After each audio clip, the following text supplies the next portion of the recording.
Bombay high court के justice NW सामरे ने defence यानी कि आर्यन खान, अरबाज का मर्चेंट और मुनमुन धनेजा के जो वकील हैं उन सब के आर्गुमेंट सुन लिए हैं। अब बाकी रह गया है NCB की तरफ से जो उनकी जो बहस होनी है वो कल सुनवाई होगी।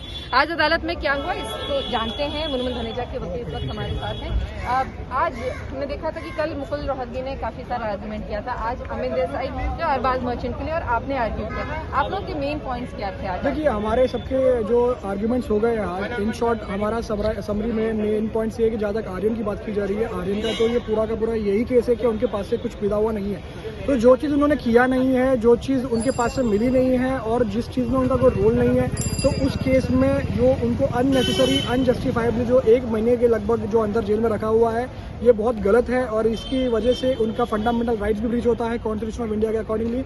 जहाँ तक अरबाज मर्चेंट की बात है, अगर NCB का ये बोलना है कि 6 ग्राम ऑफ चरस जो है उनके पास से मिला था, अगर इस चीज़ को मान भी लिया जाए NCB के बोलने को, तो अब यही बोलना है कि कानून स्मॉल क्वांटिटी के लिए ऑलरेडी काफ़ी हाई कोर्ट्स के, सुप्रीम कोर्ट्स के जजमेंट्स है जो ये बोलते हैं कि स्मॉल क्वांटिटी में bell should be granted.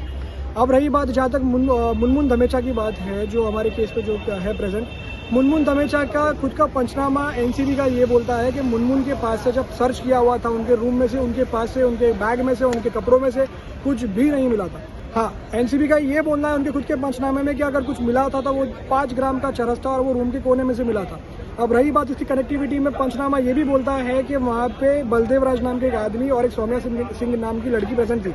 Saumya Singh का जब बैग सर्च किया गया तो सौम्या सिंह के बैग में से रोलिंग पेपर्स और फिल्टर पार्ट्स मिले थे।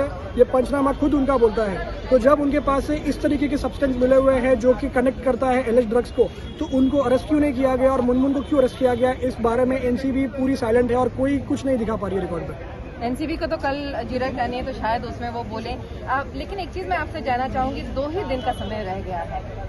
सब लोग ये जानना चाहते हैं कि भाई ये लोग आ पाएंगे कि नहीं बाहर।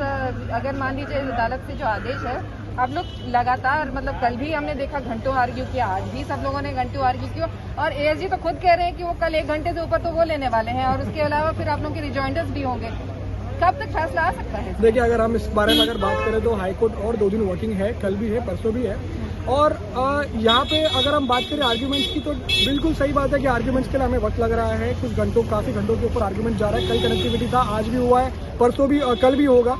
तो लेकिन इम्पोर्टेंट यहाँ पे समझना ये है कि जो टाइम जो कंज्यूम किया जा रहा है, ये टाइम कंजम्पशन में जो आने वाले जो कानून है, इसमें काफ़ी कन्वर्जन और काफ़ी रिकॉर्ड्स पे अच्छी चीज़ें आएगी, क्योंकि कल चल के किसी के साथ इस तरीके का अन्याय नहीं हो। और इस चीज़ के ऊपर इसलिए मैंने खुद ने आज हाईकोर्ट को रिक्वेस्ट किया हो कि सेक्शन 29 जो है NDPS एक्ट का, उसके ऊपर एक स्ट्रॉन्ग ऑब्जर्वेशन रखा जाए कि ये 29 किस बारे में बात करना चाहिए और कैसे बात करना चाहिए, क्योंकि NDPS एक्ट का सेक्शन 29 वो मेरे हिसाब से, हमारे सबमिशन के ऑब्जर्वेशन के हिसाब से जो है उस पर काफ़ी लक्यूनाज है, तो वो फिलअप होना चाहिए ताकि आगे के लोगों को इस तरीके की तकलीफ नहीं आए और इस तरीके से कानून का मिसयूज नहीं किया जाए। बिल्कुल, सेक्शन 29 दरअसल कॉन्स्पिरेसी बताता है और कॉन्स्पिरेसी के तहत ही इन सभी लोगों को, 20 लोगों को जो गिरफ्तार किया गया है, उन सबको उसी के तहत चार्ज किया गया है और यही सेक्शन है जो इस पूरे मामले को और पेचीदा बना रहा है आर्यन, अरबाज और मुनमुन धनेजा के लिए।